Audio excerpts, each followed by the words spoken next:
brevemente quería presentarles, aunque es de sobra conocido, a Rafael Argullol. Yo siempre que pienso en Rafael Argullol y en su obra, me viene a la cabeza el conocidísimo verso machadiano sobre la necesidad de pararse a distinguir entre las voces una. Siempre ha sido confuso para el hombre entender su tiempo, está lleno de ruido, de cosas efímeras, de cosas superficiales, y no son muchas las voces desde distintos lenguajes, desde la música, desde la poesía, desde la literatura, que contribuyen a dar un poco de claridad al panorama del presente de cada uno. Lo digo porque para mí Rafael Argullol y su obra es una de esas voces, uno de estos contemporáneos lúcidos en el panorama de la cultura actual.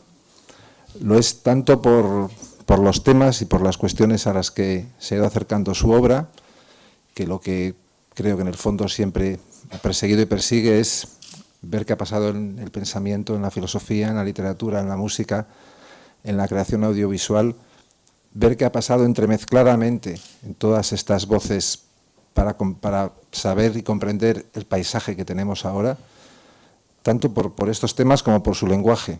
Yo creo que la escritura de Rafael Argullol es un claro ejemplo de escritura contemporánea en el sentido de una de las señas de identidad de la escritura de nuestro tiempo, que es esa ruptura y esa difuminación de los géneros y por lo tanto también de los estilos que estaban asociados a ella, ¿no?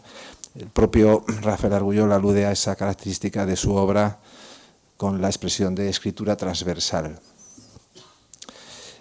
Como siempre pasa en este tipo de contemporáneos esclarecedores, lo que hay detrás es todo lo contrario. Es lo clásico y es la gran tradición y el conocimiento profundo y la familiaridad con todo lo que ha ido formando el canon de la cultura de una civilización. En el caso de Rafael Argullol es sobradísima su dominio de lo que es la cultura occidental. Para hacerse una idea de eso, y es un detalle, pero no quería dejar de comentarlo y de recomendárselo, pueden asomarse a su página web, que es muy interesante, y visitar, además del conjunto de la página, una sección, la Galería de Espectros. Espectros literarios, espectros pictóricos y cinematográficos, creo que hay, donde Rafael ha ido juntando las anotaciones que en su blog viene dedicando sistemáticamente a creadores y creaciones de toda nuestra cultura.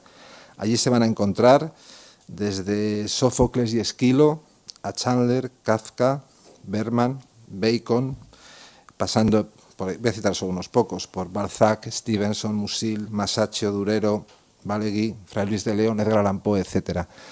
Todo ese enorme caudal, enormemente aprendido, es lo que hay detrás de la obra de Rafael Argullol. Por lo demás, ya termino, y por aludir a los inevitables detalles curriculares, es catedrático de Estética y de Teoría de las Artes en la Universidad Pompeu Fabra, en la Facultad de Humanidades, y bueno, autor de más de una treintena de libros, obviamente de ensayo, de poesía, de novela, de anotaciones de viaje. Es un gran viajero. Libros que, más allá de cualquiera de esas etiquetas, dentro de ellos siempre hay mucho más de lo que sugiere esa definición de género. Y para terminar, no quería dejar de mencionar también otro aspecto, que es su, digamos, presencia en la vida pública como intelectual, normalmente desde las páginas de revistas y sobre todo de periódicos, siempre también con muchísima lucidez, muy certero. Y estoy pensando, por ejemplo, en los artículos que en los últimos meses, para mí demasiado espaciadamente, ojalá fuesen más, ha ido escribiendo sobre la crisis económica actual europea y sus razones y sus consecuencias morales y sociales para todos. Nada más, muchísimas gracias, Rafael, es un placer. Muchas gracias, Iñaki, por tus palabras tan amables siempre. Y también quiero agradecer a la Fundación MAPFRE y a todos ustedes por su presencia aquí. También debo decir esto, para mí no es habitual, que también quiero felicitar a la Fundación MAPFRE porque antes de entrar en esta sala he visto la exposición que no la había visto. Las obras, pues en general las recordaba de haberlas visto en París, pero aquí como conjunto no la había visto todavía, y me ha impresionado la personalidad, la fuerza, el carácter que tiene la antología del retrato en el siglo XX que se ha conseguido en esta exposición.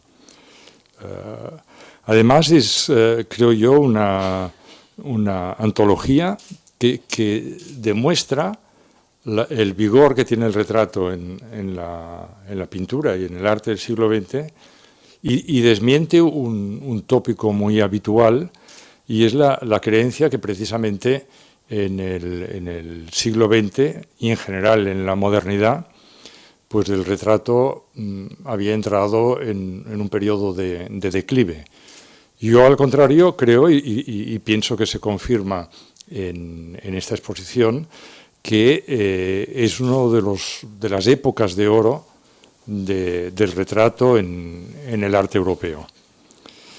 Por tanto, para mí es una satisfacción hablar después de poder haber visto pues, estas obras, la mayoría de ellas verdaderamente obras maestras, y también eso me lleva a justificarme en el hecho de que tras la proyección del autorretrato de Francis Bacon, que voy a comentar o que va a servir como motivo de arranque de mi comentario, no proyecte más imágenes porque pues me parece injustificado y casi obsceno hacer aquí una proyección virtual de imágenes que siempre pues, salen con una calidad inferior, cuando a pocos metros uno puede presenciar los originales, puede presenciar la obra de arte que realmente fue el motivo de cualquier comentario que podamos hacer aquí.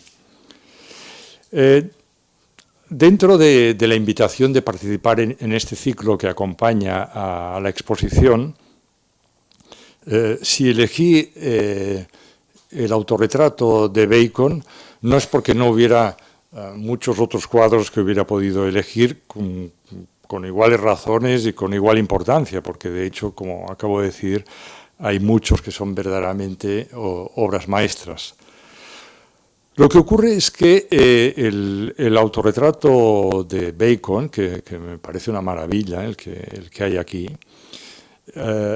pienso que resume muy bien una trayectoria, la de Bacon, que es una trayectoria muy potente, pero al mismo tiempo muy compleja, de un pintor en el siglo pasado, en el siglo XX, y además nos introduce a algo que me gustaría que fuera mi primer tema de exposición y de reflexión aquí, que es el destino del autorretrato o la evolución o la genealogía del autorretrato, porque Bacon, en cierto modo, es como un final de etapa, hasta el momento, o penúltimo capítulo, de toda una trayectoria del arte occidental, del arte europeo, que aunque pueda parecer sorprendente, es bastante bien identificable.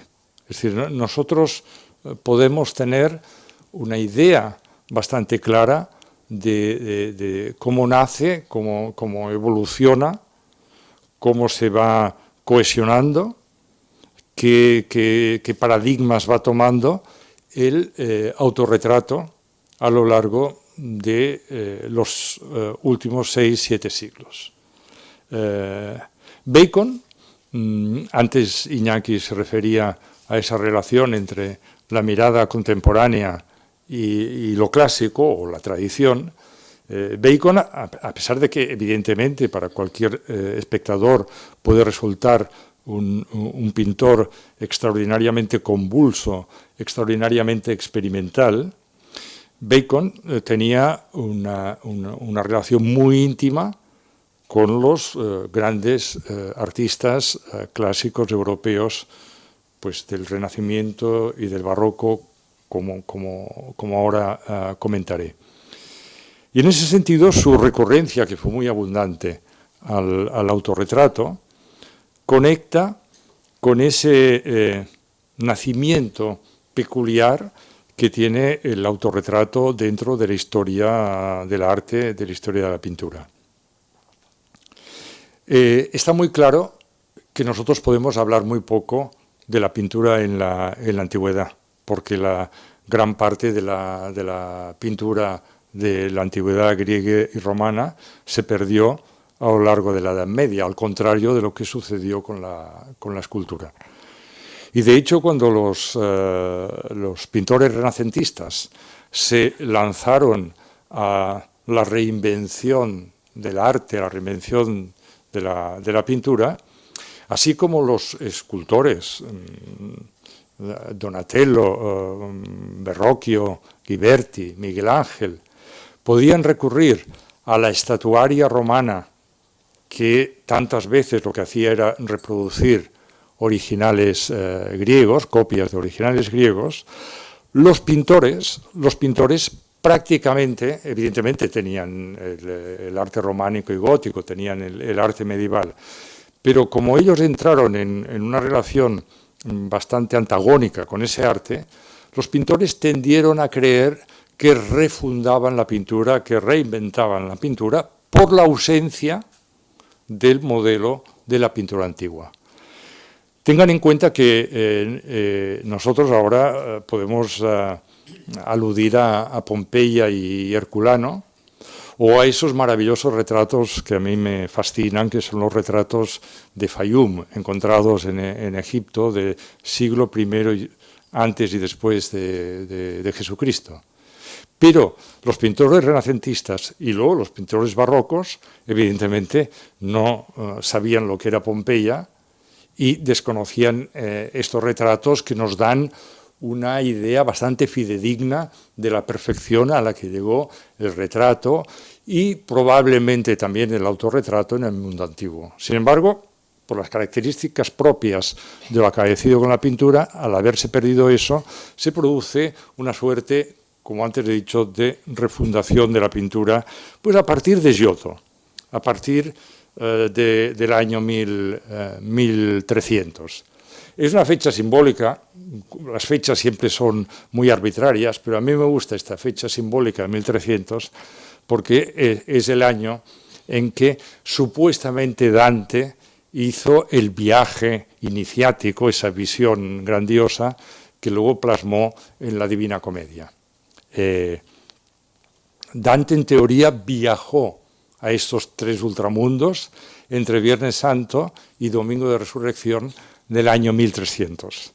Y la consecuencia de esa visión fue la Divina Comedia con el infierno, el purgatorio y el paraíso. Dante ya pinta poéticamente el retrato de Giotto. Y Giotto pinta a Dante, pinta el retrato de Dante. De hecho, la primera encarnación pictórica que nos da una cierta idea de cómo podía ser Dante, viene de Giotto. Y a partir más o menos de ese periodo se va concretando ese proceso de individualización y de recurso a lo íntimo y a lo subjetivo que marcará lo que hemos llamado el Renacimiento. Este proceso comporta algo básico para lo que quiero comentar aquí, en relación con el retrato de Bacon o con el retrato en el siglo XX. Comporta que de manera lenta y a veces muy camuflada y disimulada, los pintores no solo empiezan a retratar individualmente a algunos de sus coetáneos, sino que empiezan a incorporarse ellos mismos en su obra. Evidentemente, esto es un proceso paralelo a todo un movimiento general que se está dando en la época. Los arquitectos empiezan a firmar sus obras en las catedrales góticas y no digamos en las iglesias románicas, eso no existía apenas. Los escultores también empiezan a firmar, los pintores también empiezan a firmar. Y en el momento de firmar también empiezan a destacar la individualización tanto de los retratados como su propia individualización, diríamos ahora, psicológica.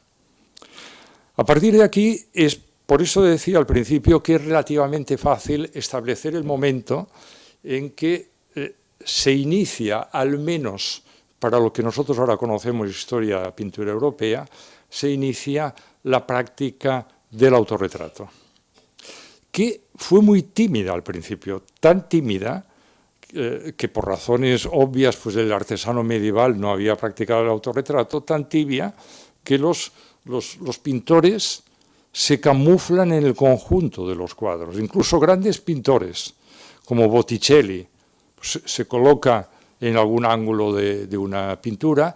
El propio Rafael, que ya es la culminación clásica del Renacimiento, en la escuela de Atenas se pone en un rincón y ya retrata a algunos de sus contemporáneos. La escuela de Atenas del Vaticano, aparte de ser un fresco maravilloso, es una pintura en la cual pues, Rafael ya se atreve a hacer toda una serie de juegos escenográficos a través del retrato o de los retratos de sus propios contemporáneos. Parece ser que Platón, en el centro están Platón y Aristóteles, parece ser que Platón, que mira, que señala al cielo, podría ser Leonardo da Vinci viejo. Aristóteles señala la Tierra por sus conocimientos de la naturaleza, pero más adelante, por ejemplo, tenemos sentado en la posición de la melancolía a Heráclito, que parece ser que era Miguel Ángel, es decir, que ya Rafael empezaba ese juego de espejos que luego será tan fructífero en la historia de la pintura. Nosotros lo podemos ver en esa exposición, los pintores autorretratándose y retratándose o retratando también en distintas escenografías a sus propios colegas de pintura. Y Rafael, en la escuela de Atenas, se pone en un rincón apenas perceptible, porque todavía el artista, estoy hablando de principios del siglo XVI, todavía no tenía una cierta seguridad de protagonismo sobre la autoría de la pintura y sobre su papel en el escenario mismo que estaba representando. Por tanto, cuando nosotros vemos los primeros escarceos del autorretrato, los vemos en general durante un siglo largo, que sería el siglo XV, principios del XVI, vemos el autorretrato que podríamos llamar camuflado, en medio de las representaciones generales hechas por el propio artista. Pero a medida que se va produciendo esa emancipación, yo pienso que el autorretrato empieza ya a adquirir las características que ya tendrá a lo largo de toda la historia de la pintura europea, incluidos los que vemos aquí en el siglo XX. Evidentemente, dar tipologías es siempre arriesgado, pero a veces es útil si uno sabe luego pues, extenderse en todos los matices posibles de esas tipologías.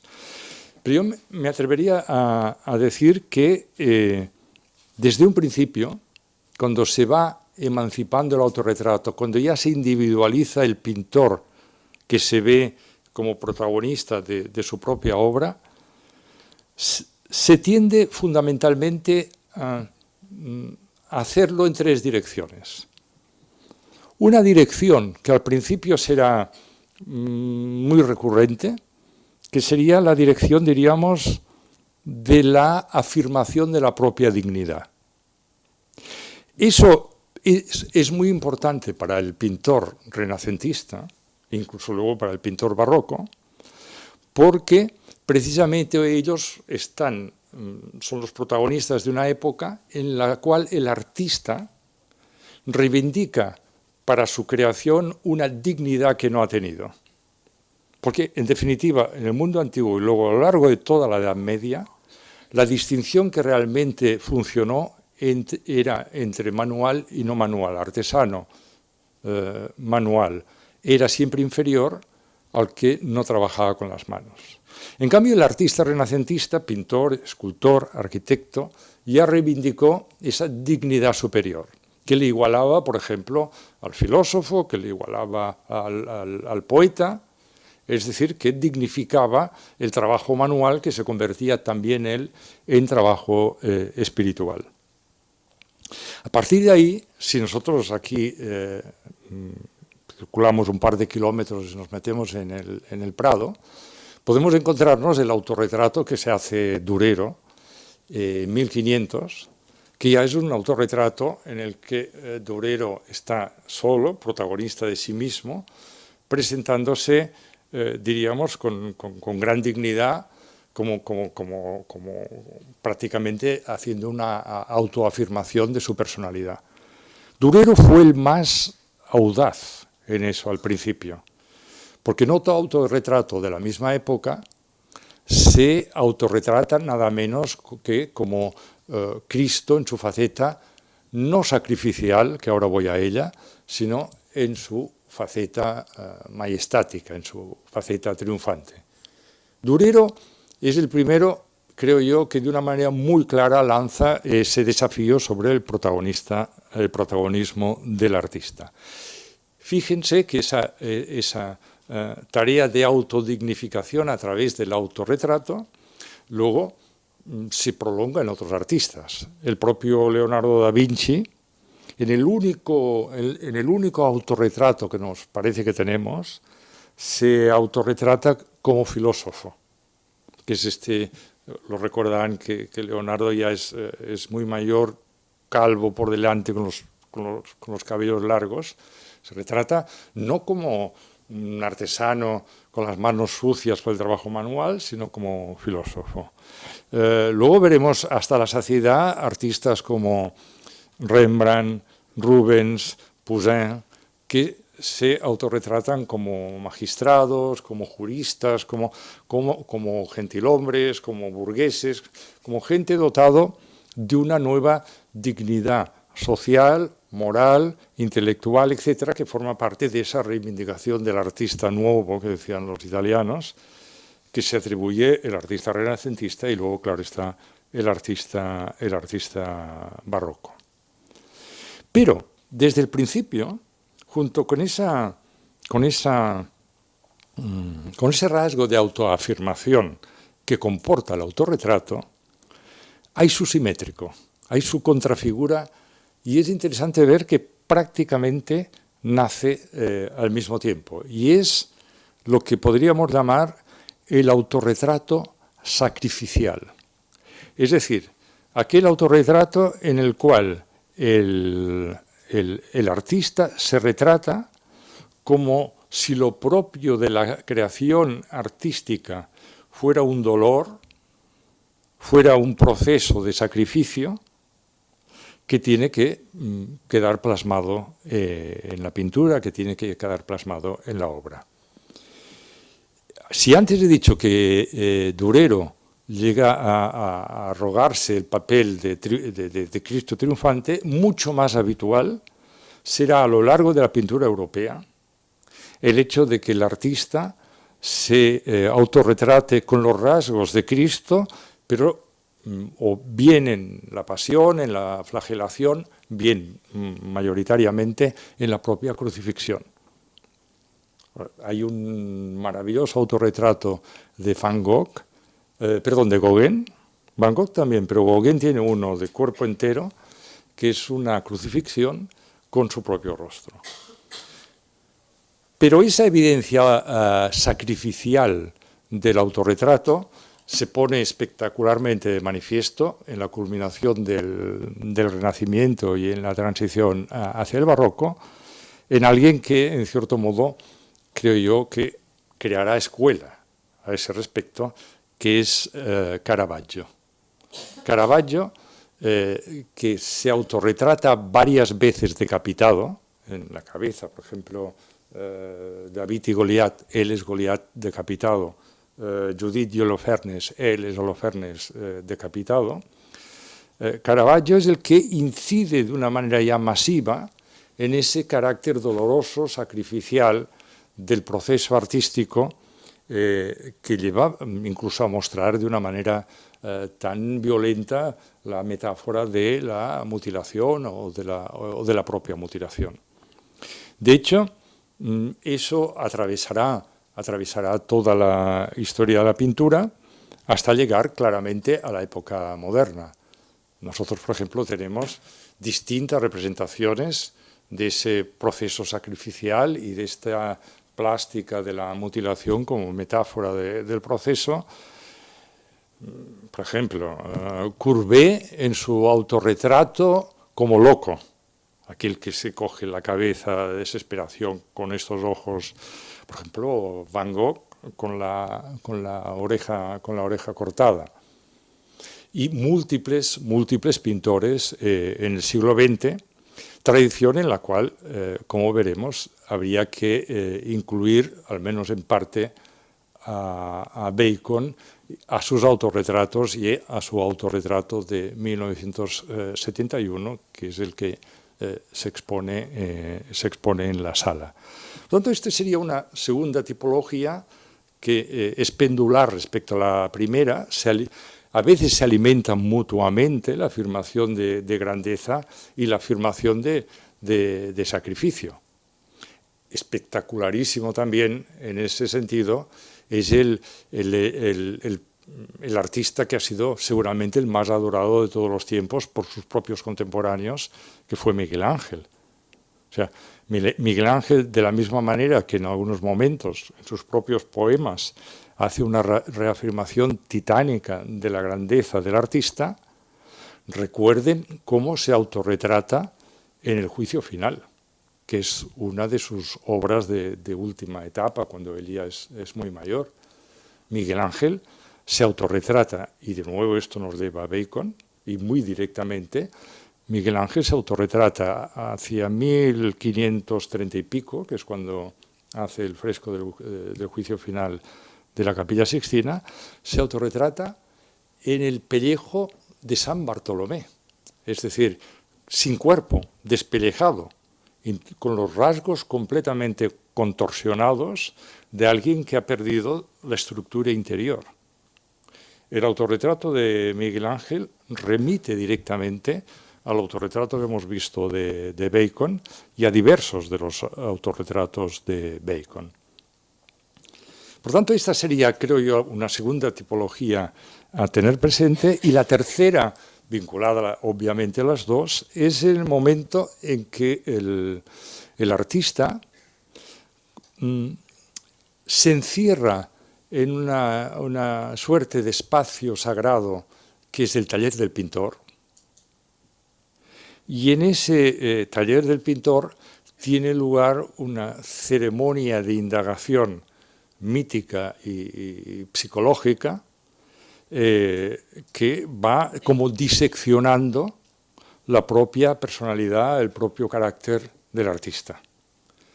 También eso, curiosamente, esto que nosotros hemos visto centenares de veces en pintura del siglo XIX y en pintura del siglo XX, que sería este triángulo artista, modelo, lienzo, encerrados todos en el espacio del taller.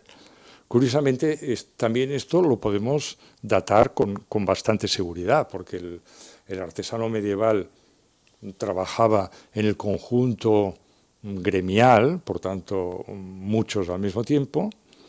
En las bodegas renacentistas todavía era un grupo muy amplio el que trabajaba en las obras, y muchas obras al mismo tiempo, y solo a partir del barroco, solo a partir del siglo, finales del XVI-XVII, empieza realmente esa imagen que nosotros hemos hecho nuestra, pero que es moderna, de el artista encerrado en la soledad del taller. De hecho, nuestro conocimiento de este gran cuadro de Vermeer, en el cual Vermeer está el artista en su taller, es prácticamente uno de los primeros en los cuales se refleja este nuevo ambiente de la creación artística, en el cual casi se le otorga una sacralidad de tipo casi religiosa, paralela a esa nueva religiosidad estética que implica el arte moderno. Bien, nosotros podríamos hacer cursos tesis doctorales, libros, exposiciones sobre ese gran tema, la evolución de este espacio sacro del taller del pintor, que conduce directamente a nuestra época y al siglo XX, y es ahí donde se va produciendo ese proceso de anatomía, de autoanatomía casi patológica a veces, de penetración psicológica, de penetración fisiológica, de indagación que hay momentos que roza la autopsia a medida que nosotros vamos progresando. Fijémonos, por ejemplo, en algunos pintores del siglo XIX y XX y cómo utilizan el espacio del taller para ese proceso y cómo lo utilizan muchas veces con un descarnamiento obsesivo. Delacroix. Delacroix tiene decenas y decenas de autorretratos en un proceso de descarnamiento progresivo y además, como sucede en nosotros, a medida que pasan los años, más autorretratos, una interesante relación con el tiempo. Por ejemplo, antes he citado Courbet. Creo que Courbet tiene 60 autorretratos, en los cuales también hay, por un lado, siempre es la espada de doble filo, por un lado la captación de la fugacidad del tiempo, por otro lado el intento de fijar el instante contra precisamente el paso del tiempo. Edvard Munch también tiene una enorme cantidad de retratos en la misma dirección y entraríamos ya en todos los pintores del siglo XX, por ejemplo, el mismo Picasso que tuvo también tanta influencia en Bacon, que se autorretrató decenas y decenas de veces. Por tanto, hay todo un proceso de autoestudio psicológico que yo diría que va en progresión geométrica a medida que avanzamos hacia nuestra época. Y es, en cierto modo, creo yo, en ese contexto que nosotros podemos ver cómo se sitúa o en qué coordenadas se sitúa la pintura de Bacon, tanto en su faceta de retratista como en sus autorretratos. Bacon, cuando era muy joven, pintó en otros ámbitos que no eran el retrato, pero está muy claro que a partir de un determinado momento él lo que realmente le interesó es el cuerpo humano y el retrato y la cara humana y las variaciones, muchas veces muy peculiares, sobre esta cara. Por tanto, Bacon yo creo que hay que verlo como un heredero de toda la tradición de la historia del retrato europeo, pero con modificaciones muy importantes, con modificaciones sustanciales. A pesar de que él alardeaba mucho de ser autodidacta, la verdad es que no lo era. No lo era y tenía un conocimiento muy amplio de la tradición pictórica europea. Incluso no lo era desde el punto de vista familiar, porque en su familia lejana él era pariente del Francis Bacon, pensador y filósofo del Renacimiento. Por tanto, le ocurre que él era un hombre que sí rompió con los cauces más establecidos de la erudición y en un momento determinado quiso remarcar muy claramente que su gran escuela era la vida como escuela, la existencia como escuela, pero, sin embargo, tiene un conocimiento enorme de la tradición y se refleja mucho en sus pinturas. Podríamos hablar de muchas influencias, lo que ocurre que siempre es peligroso.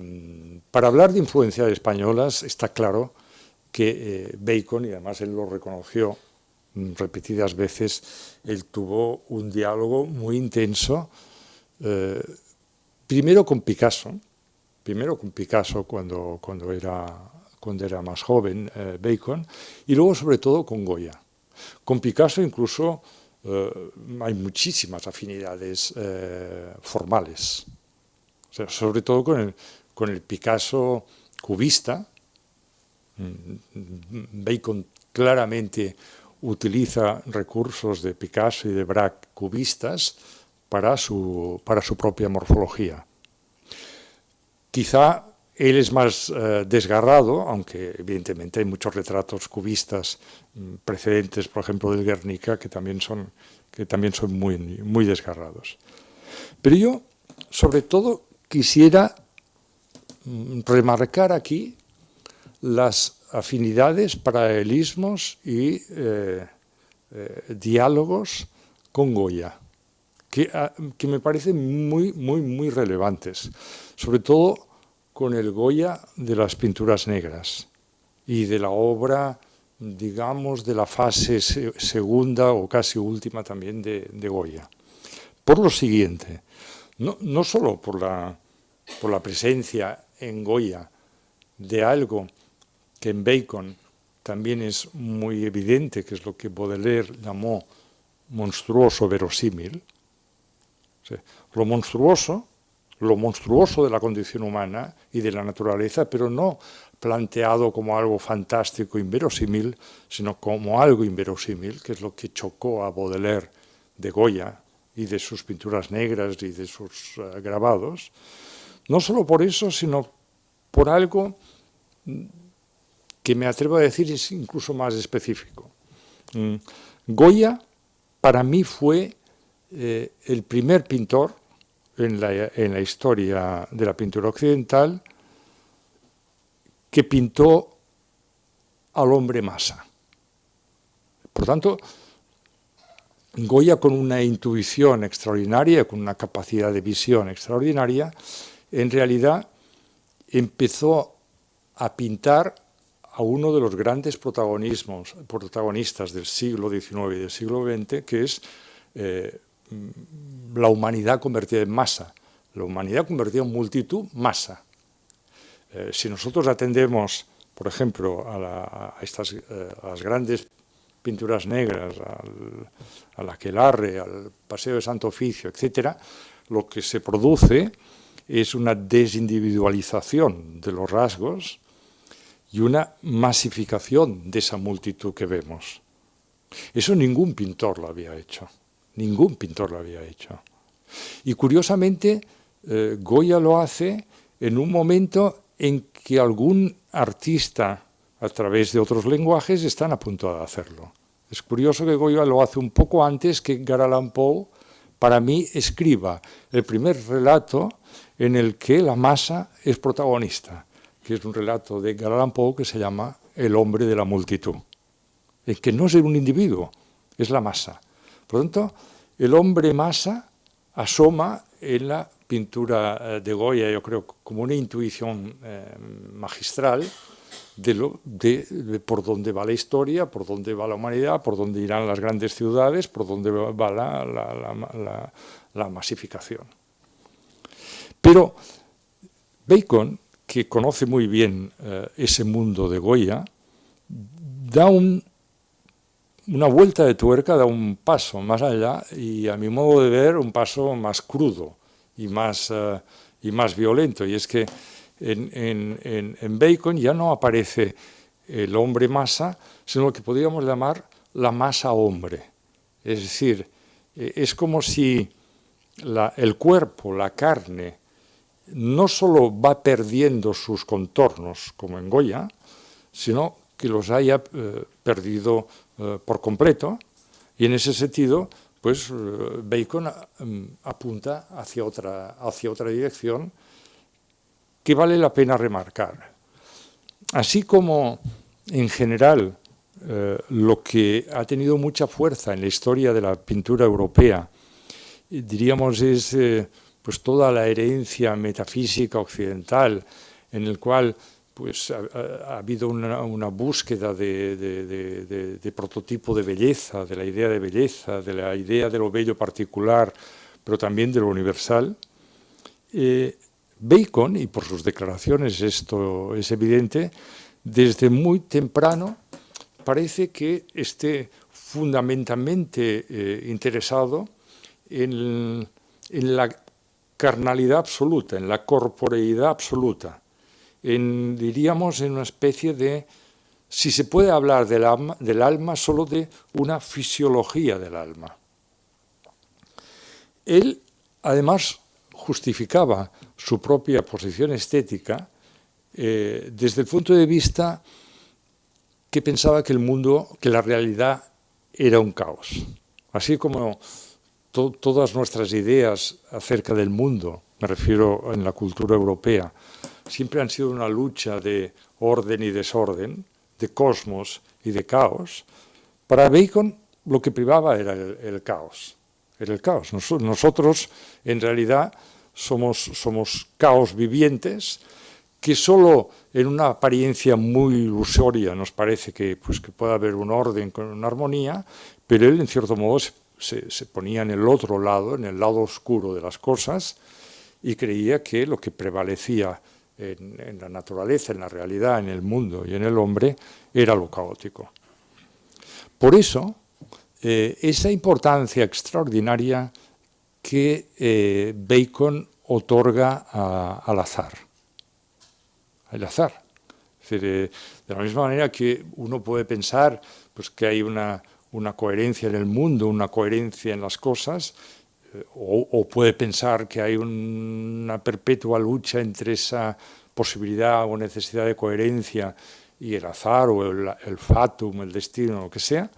En el caso de Bacon, en un momento determinado, un hombre muy pesimista, como se aprecia en sus pinturas, en un momento determinado él cree que somos casi hijos puros del azar y que por tanto es propio o debe ser propio del artista introducirse en ese caos, introducirse en esas no leyes del azar, porque es imposible realmente conocer las leyes del azar, y a partir de aquí plasmarlo en la propia pintura a través de una determinada investigación del cuerpo humano. Por eso a mí me llamó la atención una vez leyendo, no sé si era una carta de Bacon, me llamó la atención que Bacon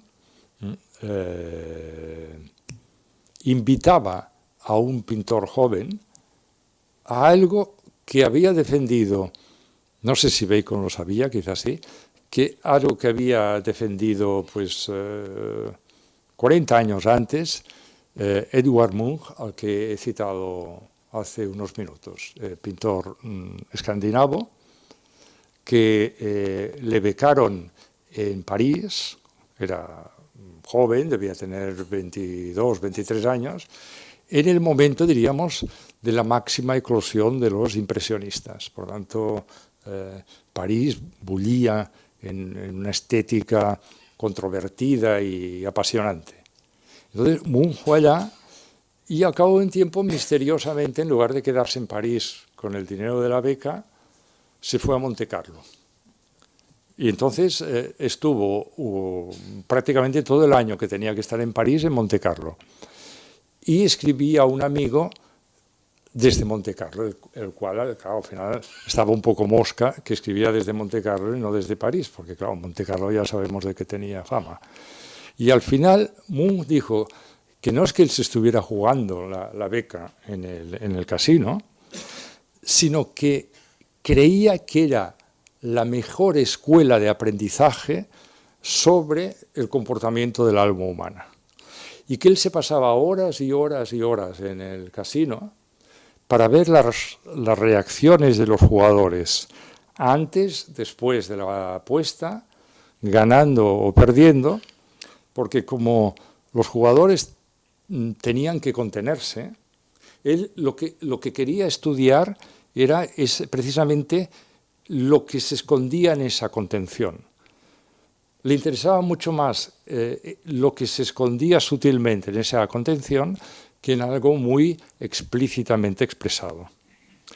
Porque Munch, y nosotros luego lo vemos en su pintura, que fue prodigiosa durante 10 años, luego fueron variaciones, pero fue prodigiosa durante 10 años, Munch lo que quería, o a lo que aspiraba, era algo casi imposible, que era no a pintar a alguien que gritaba, sino a pintar el grito mismo, no a alguien que estaba celoso, sino a pintar los celos, no a pintar a alguien que estaba angustiado, sino a pintar la angustia.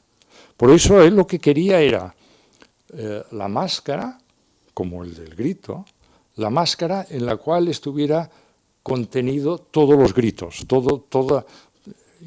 las máscaras del jugador, que solo se modificaban ligeramente, creía que para él era una gran escuela de estudio de la expresividad humana. Bien, curiosamente, yo no sé si Bacon conocía eso o no, pero sin embargo él siempre aconsejaba que el pintor debía estar muy atento al juego. Primero porque creía que el mundo era azar, que el mundo era juego, que estábamos sometidos a toda una serie de procesos aleatorios que era imposible realmente llegar a dominar y llegar a organizar. Se podían quizá intentar organizar mínimamente una obra de arte, pero siempre todo se escapaba. Eso por un lado. Y en segundo lugar, porque realmente él creía que también entre gente sometida a la presión, a la emotividad extrema del juego, de ganar o perder a veces una sola jugada, pues se podía recoger esa anatomía psicológica, esa psicopatología que en cierto modo había venido interesando desde Caravaggio a los pintores, o incluso desde antes, a los pintores europeos. De ahí que el momento en que Bacon decide centrarse fundamentalmente en el retrato y no en el paisaje o no en otros aspectos de la pintura, él rápidamente se inclina por un tipo de retrato que, siendo figurativo, sea una especie de disolución de la figuración, pero no hacia lo abstracto, como hicieron tantos otros artistas del siglo XX, sino una disolución de la figuración, casi diríamos por disolución hacia adentro, casi diríamos como metiendo el zoom, la lente que mira el cuerpo, hacia más allá de la piel, intentando ir a las entrañas mismas de la figura humana y del cuerpo humano. Por eso, cuando me pidieron un título, pensé en ese título, un autorretrato desde la entraña o desde las entrañas, porque es hacia donde apunta directamente Bacon desde el primer momento. Y es por eso que él toma una decisión controvertida, porque, como ustedes saben, en el proceso que hemos aludido antes de retrato y autorretrato, a partir de un determinado momento de la pintura europea, surge un competidor fabuloso, un competidor muy poderoso, que es la fotografía.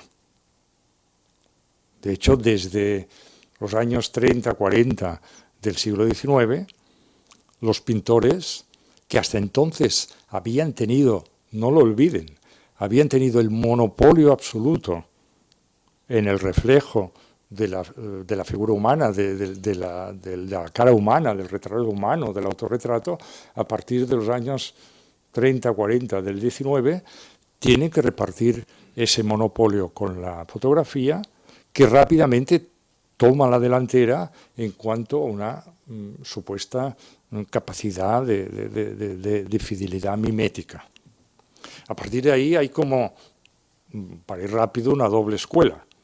Los que rechazan de plano a ese competidor y luchan contra él, y los que en un momento determinado asumen a ese competidor. Muchos lo rechazaron. Munch acabó pues su trayectoria pictórica siendo también un fotógrafo excelente.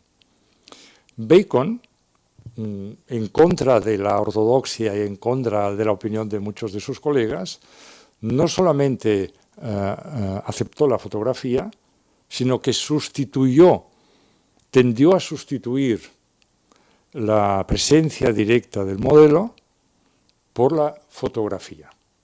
Pero por razones, no por razones curiosamente de fidelidad mimética, sino por razones dentro de su propia estética, por razones de que la fotografía, veía la fotografía como el primer nivel espectral de la figura humana o de la cara humana a la que quería retratar.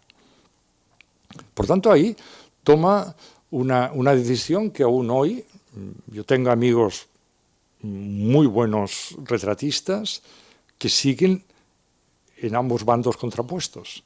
O sea, para algunos la fotografía es anatema y para otros utilizan la fotografía, digamos, como parte del propio proceso y generalmente algo mixto, modelo, fotografía. Pero Bacon sustituye. ¿Por qué? Porque no le interesa verdaderamente la mímesis del cuerpo humano en el sentido epidérmico. Cada vez le interesa menos, quiere ir más allá de eso. Por tanto, él tiende, en lugar de ir al prototipo idealista de la tradición artística europea, casi lo que quiere es el antiprototipo. Quiere penetrar en la víscera, quiere penetrar más allá de la piel. De ahí que, asumida la fotografía como modelo espectral del retrato, faltaba un paso, evidentemente, segundo, que Bacon también dará rápidamente, que es un paso que puede parecer como raro, singular, extravagante, pero que tiene una gran coherencia dentro de su propia trayectoria, que es ir a los rayos X y a la radiografía. Hay un momento determinado en que, digamos, Bacon pasa del modelo en carne y hueso, el modelo directo, a la fotografía como primer plano espectral y de la fotografía a lo que sería la radiografía o los rayos X, en el cual, diríamos, se enfrenta con esa especie de interior, pero no el interior en busca de un alma, sino un interior que busca realmente casi el vacío que hay en el interior del cuerpo humano. En confesión de Bacon. Esta es la opinión de Bacon. No digo que sea la mía, sino la opinión de Bacon. Por tanto, hace un proceso casi de antivuelo y se sitúa en las antípodas de tantas posiciones en la trayectoria europea. Por eso, cuando él, hecho este proceso, diríamos, de selección en la relación del artista con el cuerpo humano, lo vuelca hacia sí mismo, él tiende a hacer exactamente esto. Tiende primero mira su propio cuerpo, luego se aleja de su propio cuerpo. Es muy interesante las conversaciones con el que sería su paralelo pictórico en Gran Bretaña, al que pintó muchas veces, que es Lucian Freud, en que conversaron mucho sobre eso. Lucian Freud, sin embargo, nunca se alejó de ese primer, aunque hizo muchas variaciones, nunca se alejó de ese primer frente del modelo humano. Bacon sí, y discutieron mucho sobre eso. Y claro, lo que le interesa a Bacon de sí mismo es lo mismo que le interesa de los otros, es decir, ir más allá de su fachada y más allá de su epidermis, y buscando algo que no era el alma, sino buscando qué. Él decía que era una especie de entusiasta desespero que buscaba dentro de sí mismo. Esta era su expresión exacta, entusiasta desespero.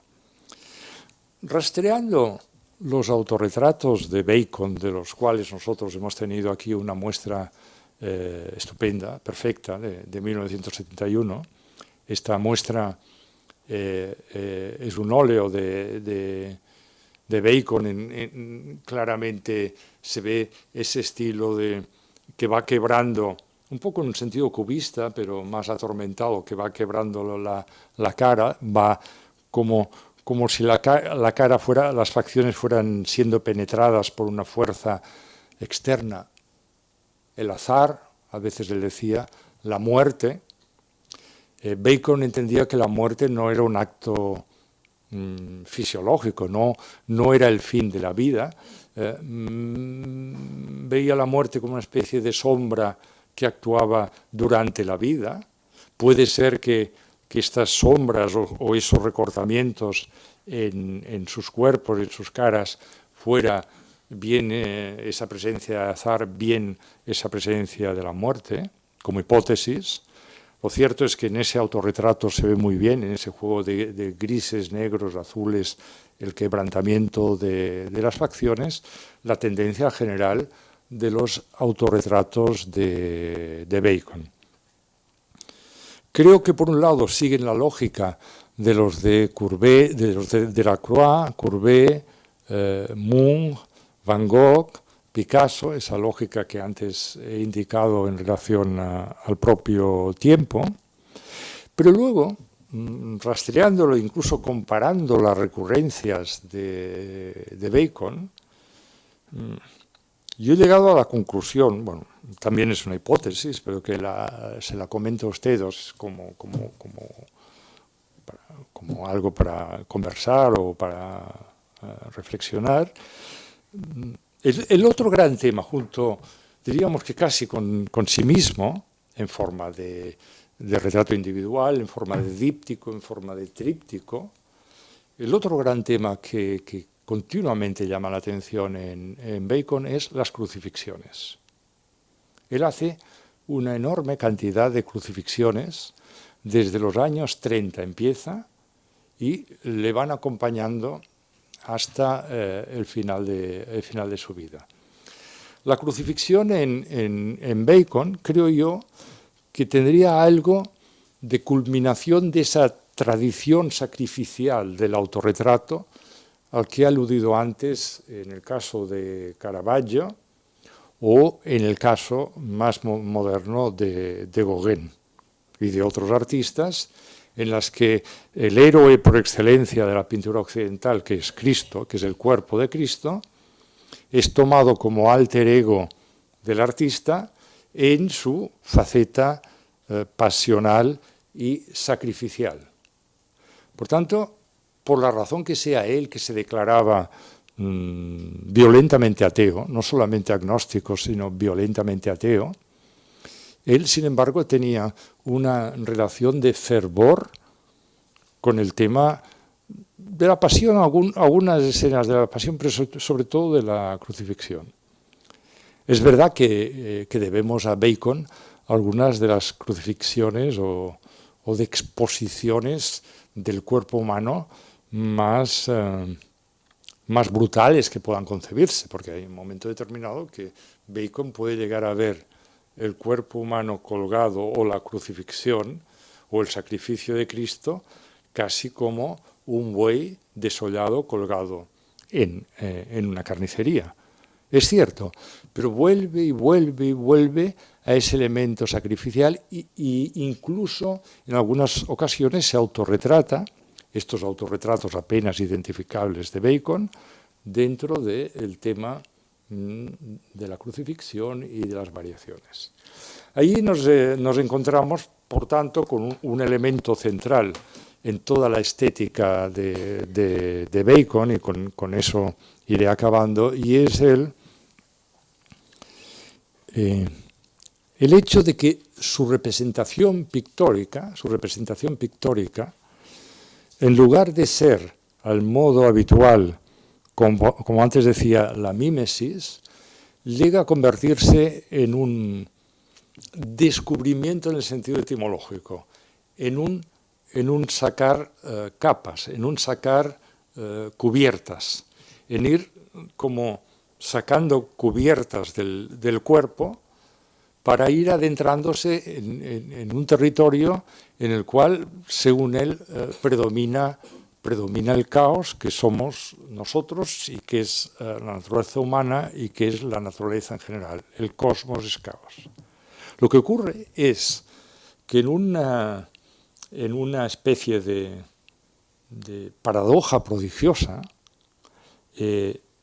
para mí, ese proceso que realiza Bacon y que se va agudizando a lo largo de los años, casi tiene una apariencia de fervor místico. O sea, el elemento sacrificial llega a tal extremo que casi plantea el sacrificio del propio cuerpo como un elemento místico.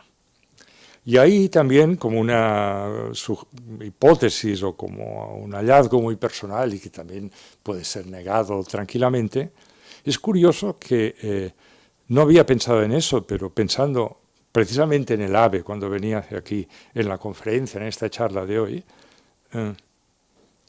pensaba, antes he citado a Miguel Ángel, claro, Miguel Ángel, el autorretrato de Miguel Ángel en el juicio final, yo pongo la mano en el fuego, que es un directo antecedente, pero directo en ese caso de Bacon, por tanto, muy anterior a Picasso, Goya, etc., directo. Pero ese hecho de concebir casi místicamente en el sacrificio la pintura como despellejamiento, como descubrimiento, curiosamente lleva también al último Miguel Ángel, que en su caso, por exceso de tormento religioso, por exceso casi de éxtasis religioso, le lleva al famoso non finito, al famoso inacabado de sus últimas esculturas. Y es que Miguel Ángel, al final de su vida, cree que como el arte es impotente por llegar realmente a la esencia que busca, a la esencia espiritual que busca, lo que hace es dejar esas esculturas inacabadas que son maravillosas, cuando se ven la Pietà Rondanini, la Pietà Palestrina, el San Mateo, que cuando se ven realmente y piensas en Bacon, ves una afinidad absolutamente increíble con el paréntesis, y salvando evidentemente el paréntesis de los siglos. Y con eso concluyo. Creo que en el caso de Bacon, su obsesión, en principio completamente atea, en principio completamente pesimista, en principio inclinada a una percepción solamente caótica de la naturaleza y de la naturaleza humana, su obsesión le lleva a un fervor tal que llega a adquirir casi diríamos un proceso místico. Y es esa mística la que da, pienso yo, tanta fuerza a la estética de Bacon, no al principio, sino que se mantuvo a lo largo de todos los años hasta su muerte. Entonces, visto desde este criterio, la tendencia al autorretrato de Bacon tendría algo de sacrificio personal, un poco al modo de Miguel Ángel y quizá un mucho todavía más al modo de Caravaggio. Gracias.